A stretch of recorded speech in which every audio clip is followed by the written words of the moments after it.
My wife demanded, "My mother is our new financial advisor. Give her all your investment passwords." I smiled. I'm so glad she's helping. Then I transferred my entire portfolio into a locked trust, with a single payout clause, to be dispersed only upon my mother-in-law's death. I, 38 male, am a pretty simple guy. I work in data analytics, I make good money, I save aggressively. My one complicated asset is my investment portfolio. It's not FU money, but it's not nothing. About $1.2 million. This is all premarital. It's money I made from stock options at a startup I worked at in my 20s, plus 15 years of militant saving. It's my retirement. My name, my account, my risk. My wife Brenda, 35, and I have been married for 5 years.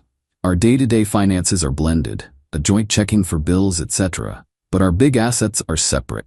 She has her 401k, I have my portfolio. This was never an issue until her mother, Eileen, 62, moved in. She was supposed to stay for 2 weeks after a minor surgery. It is now week 6. And Eileen has ideas. She's one of those people who thinks because she flipped a condo in 2006 and lost her shirt in 2008 and watches finance gurus on YouTube, she's the next Warren Buffett. Last night, Brenda and Eileen sat me down for an intervention.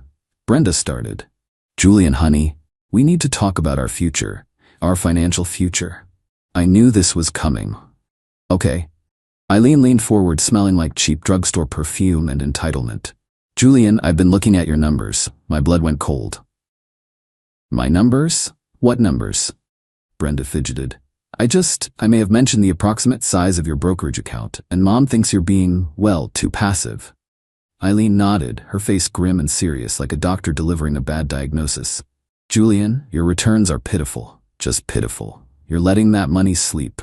I've been running some projections. If you let me manage that portfolio, I could double it. Easy. 18 months. I just stared at her. "Double it?" "Eileen, it's invested in low-cost index funds. It's a long-term strategy." "Strategy," she scoffed. "That's not a strategy, that's cowardice. The market is hot right now. I've got 3 no-4 biotech stocks I'm watching that are just primed to explode. We're talking 500% returns." I almost laughed. "Eileen, that's not investing, that's gambling. I'm not interested." This is when Brenda's face hardened. "Julian, stop being difficult," Brenda said, her voice sharp. "This is for us. My mother is a certified financial advisor." "She is? Since when?" "Eileen, I got my certificate online last month. It was a 6-week course, very intensive." "Brenda, that's not a real thing. A CFA is a multi-year designation. What school was this?" "Stop attacking her. The point is, she knows more than you. You just let it sit there. We could be living, Julian. We could have a boat. We could have a vacation home. You're hoarding." Then came the title drop. "My mother is our new financial advisor. We've decided. Now I need you to give her all your investment passwords. The login for the brokerage, the pins, everything. She's going to start restructuring it tomorrow." The silence in the room was thick. They were both staring at me, expectant. Like I just say, "Oh, okay, here's the password to my life savings random YouTube lady." I looked at Brenda. I looked at Eileen. I saw the greed. It was so naked, so ugly. This wasn't about us. This was a coup. This was the moment I knew my marriage was over. It just evaporated. In its place was a cold, hard clarity. But you don't win this by yelling. You win this by planning. I put on a smile. A big, warm, stupid smile. "Wow," I said, letting out a breath. "An advisor. In the family. Honestly, I'm relieved. I'm so glad she's helping." Brenda's face lit up. "Really?" Eileen just smirked, like she'd won. "See, he just needed a little push. Now the passwords." Right, I said, patting my pockets. "But this is a big deal. We can't just do this over coffee. I need to, organize the accounts. Some of it is in old 401k rollovers. It's a mess, and I want to do this right to make it official." "What does that mean?" "It means," I said, standing up, "that I'm going to consolidate everything. I'll have my lawyer draw up the paperwork to make Eileen my official designated investment manager. We'll have a meeting. We'll sign things. It's a $1.2 million portfolio, Eileen. We need to treat it with respect, right?" Eileen puffed up. "Exactly. Respect. Professionalism. I'll need a new laptop, a Bloomberg terminal." I almost choked. "Let's start with the paperwork. I'll call my lawyer Adam tomorrow. I'll set a meeting for next week. We'll get this all squared away, for our future." I kissed Brenda on the forehead. She was beaming. I shook Eileen's hand. Thank you. I feel so much safer already. That was last night. I did call my lawyer, Adam, first thing this morning. Adam, I need you to set up an irrevocable trust. Immediately. Okay? Hostile divorce incoming? You have no idea. I need to fund it with my entire premarital brokerage account today. Who's the beneficiary? My wife, Brenda. Julian, that's the opposite of what you do in a hostile divorce. Bear with me. I want the trust to be managed by a third-party officer. All dividends, all interest, all gains are to be reinvested into the principal. The principal cannot be touched. Brenda cannot be a co-trustee. She gets nothing, no access, no income. So, she's the beneficiary of a fund she can never access. What's the point? The point, Adam, is the disbursement clause. I want a single payout clause. The entire trust principal and all accrued gains is to be dispersed to Brenda on one condition, and only one condition. Which is, upon the receipt of a legally certified death certificate for my mother-in-law, Eileen. Adam was silent for a full 10 seconds. Julian, he said, and I could hear the smile in his voice. You are a sick, twisted, and brilliant man. I love it. Let's get to work. We've got the meeting scheduled for next Tuesday. Brenda and Eileen think they're coming to my lawyer's office to sign the management papers and get the passwords. They have no idea what they're about to sign. Update 1 week later. Okay, so the meeting happened, and it was everything I dreamed of. I'm writing this from a hotel. I packed a bag and left right from the lawyer's office. My phone is currently a smoldering brick of angry texts, but I'm not looking at them. Here's how it went down. The meeting, Tuesday 2 p.m. We show up at Adam's office. It's not just Adam. He's brought in Mr. Cole, a senior partner from the firm's estate planning department.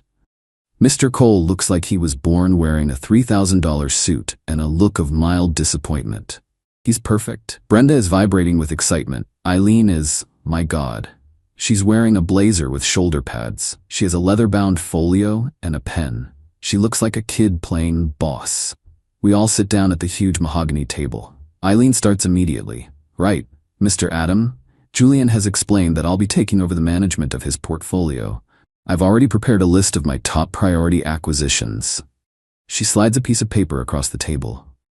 Mr. Cole, without looking at it, slides it right back. That will not be necessary, Mrs. Eileen's last name. We are not here to discuss strategy. We are here for a signing.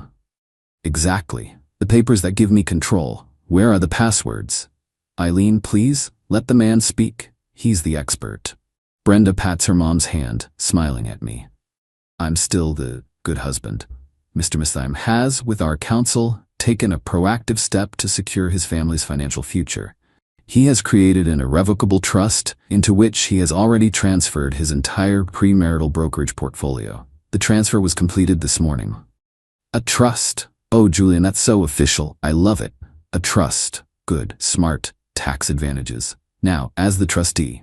You are not the trustee, madam. I am, or rather, my firm is. The trust is managed by stipulation by an independent, bonded third party. Eileen's face flickered. What? But I'm the advisor. You inspired this, Eileen. This is all because of you. I wanted to protect the money, just like you said. Indeed, the trust's terms are, as Julian stipulated, quite ironclad. All income, dividends, and gains are to be reinvested into the principal. No withdrawals of any kind are permitted. Brenda's smile froze.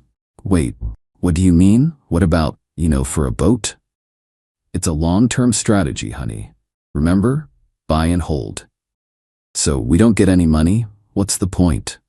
Oh, there is a payout, a very significant one. The entire principal, plus all accrued gains, will be dispersed to the beneficiary. Oh, okay, good. And I'm the beneficiary? You are, Mrs. The sole beneficiary. So when does it pay out? When he's 65? When we retire? You tell them, Mr. Cole. I want them to hear it from you. It's the special clause we discussed, the one I added in your honor, Eileen. Mr. Cole puts on his reading glasses. He picks up the top sheet of the trust document. Ahem. The entire principal and all accrued gains of the My Last Future Fund shall be held in stewardship by the firm until such time as a single, specific condition is met, upon which the trust will be immediately dissolved and all assets dispersed, in full, to the beneficiary. Yes. And the condition is... The condition is as follows. Disbursement is to be executed upon the firm's receipt of a legally certified, state-issued death certificate for Mrs. Eileen, Eileen's last name, mother of the beneficiary. The silence. Oh God. The silence. It was beautiful. Her brain just blue-screened. You could see the error 404 message in her eyes. Eileen, however, processed it instantly. Her face went from smug to confused to a truly fascinating shade of mottled purple. What did you say? I did it, Eileen. You're my financial advisor. Your life is the asset. The longer you live, the more the portfolio grows. The more Brenda gets. See, I'm incentivizing you to live a long, healthy life. You should be thanking me. This is the ultimate buy and hold strategy. You are, quite literally, the buy and hold. Brenda finally rebooted. That's a death clause? You put a hit on my mother? What? No, that's the opposite. I'm incentivizing you to keep her alive. Think about it, Brenda. Every extra year she's with us, kerching. That's another 8 to 10% compounded. You should be making her smoothies. You should be scheduling her checkups. You should be bubble wrapping her. Eileen stood up, her hands shaking. You monster. You sick, twisted monster. You're wishing me dead. Me, I'm wishing you a long, prosperous life, Eileen. Every day you wake up, Brenda's future gets richer. It's a win-win. Change it. Change it now, Julian. This isn't... You can't do this. Oh, but I can. It's an irrevocable trust. That's the word. Irrevocable. It means can't be revoked. It's my premarital property, honey. I can do whatever I want with it. Eileen was sputtering. My heart, I'm having palpitations. You're trying to kill me. No, Eileen, that's just the sound of 500% returns on those biotech stocks you won't be investing in. It's called security. I stood up. Mr. Cole, Adam, thank you for your time. I think we're done here, ladies. I gestured to the door. I'll be staying at a hotel for a few days to let you process this good news. Brenda started screaming. Not words, just a high-pitched, "Ree!" Julian, you get back here. You are not leaving. You give me those passwords. I just walked out. Adam was waiting by the elevator, holding my pre-packed go bag. The house is in your name, premarital, right? He asked. Yep, bought it in 2015. She's not on the deed. Good, she can't kick you out. But probably good to stay away tonight. I've already filed a copy of the trust with the court. It's ironclad. It's officially out of your hands and hers. Thanks, Adam. Anytime, Julian. That, he said, nodding back towards the conference room where the screaming was still audible, was the most fun I've had at work. Ever. So I'm at a residence inn. I've blocked Eileen. I've muted Brenda. My phone has 28 missed calls and 52 new text messages. I'm ordering a pizza and watching a movie. I haven't felt this calm in months. Final update, 3 weeks later. It's been a ride. Thanks for all the DMs and comments. A lot of you called what happened next. I'm back in my house, the locks are changed, and I am officially, wonderfully, a single man. Well, in the process of becoming. So after the meeting, Brenda and Eileen went home, to my home, and apparently tore my office apart. They were looking for the passwords. They were looking for, I don't know, a magic wand to undo the trust. I got back 2 days later with a police escort just in case. The house was a mess, but they were gone. They'd taken all their stuff and retreated to Eileen's sister's house. Then the dirty tricks began. This is where the entitlement really blossomed. Dirty trick number 1, the smear campaign. Eileen predictably called everyone. She called my parents, she called my sister, she called my boss. The story was, Julian is a sociopath. He's financially abusing Brenda and put a bounty on my head. He's mentally unstable. This backfired spectacularly. My boss, who I'd given a heads up to, said, Eileen, this is a personal matter. Also, Julian's quarterly analytics report just saved us $2 million. He's getting a bonus. Have a nice day. My mom, oh my mom. Eileen, let me get this straight. You tried to steal my son's entire retirement and he responded by legally protecting it, and you're mad? You're lucky he didn't have you arrested. Do not call this number again. Dirty trick 2, the legal threat. I got a letter from a lawyer. A real, bottom-feeder, strip mall lawyer. It was a demand letter. It accused me of intentional infliction of emotional distress and fraudulent conveyance of assets. It demanded I dissolve the unconscionable trust immediately and turn over 50% of the portfolio to Brenda, plus $250,000 in damages for Eileen's psychological trauma. My lawyer, Adam, wrote a one-sentence response. We look forward to deposing your clients on their financial expertise and their initial request for Mr. Ming, my last name's passwords. See you in court. They never filed. The bluff was called. Dirty trick number 3, the ambush. Brenda showed up at my house last week, alone. I stupidly opened the door. She'd been crying. Julian, please, I'm sorry. I was wrong. My mother, she's crazy. She pushed me. I never wanted any of this. The classic, it was all her defense. Me, Brenda, you sat there. You called me difficult and hoarding. You demanded the passwords. That was you. I know, but I love you. I don't care about the money. I just want us back. Please, let's just go to counseling. We can fix this.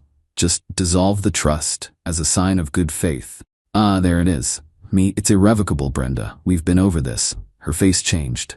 The tears stopped instantly. You won't even try? After 5 years? You'd throw this all away for money? Me, no, Brenda. You did. You'd throw this all away for my money, and you did. Now please get off my property. She called me a name I won't repeat and stormed off.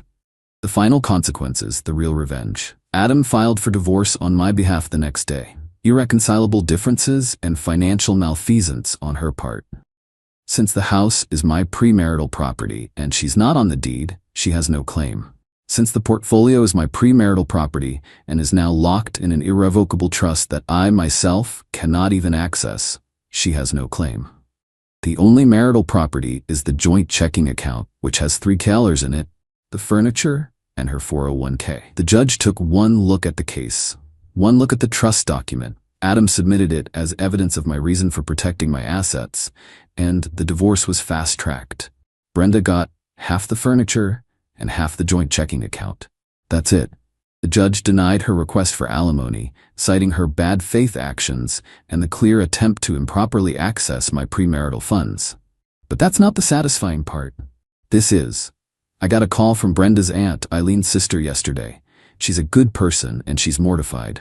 She told me Eileen and Brenda are no longer speaking. Why? Because the psychological trap I set snapped shut. Eileen is now living in mortal fear of her own daughter. Brenda, realizing that she will one day be a millionaire, has become attentive, insanely attentive. According to the aunt, Brenda calls Eileen 5 times a day. Just checking on you, Mom. She's been sending her articles about low-sodium diets. Mom, you have to cut back on salt. It's for your heart. Eileen has developed a cough.